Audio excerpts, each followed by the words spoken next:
कोल्हापूर जिल्ह्यामधील करवीर विधानसभा मतदारसंघाचे काँग्रेस आमदार पी.एन. पाटील यांची मेंदूवरील शस्त्रक्रिया यशस्वी झाली।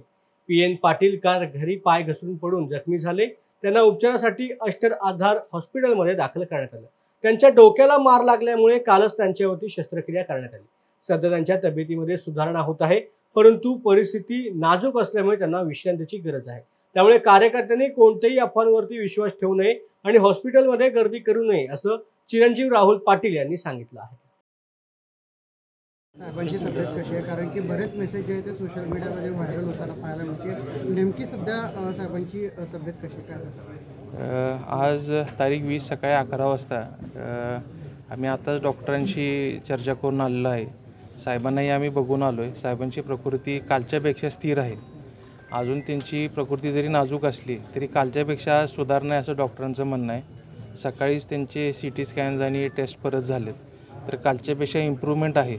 अजून त्यांची तब्येत आपल्याला स्टेबल आहे असं म्हणता येणार नाही, कारण कालच्यापेक्षा सुधारणा आहे असं डॉक्टरांनी म्हटले।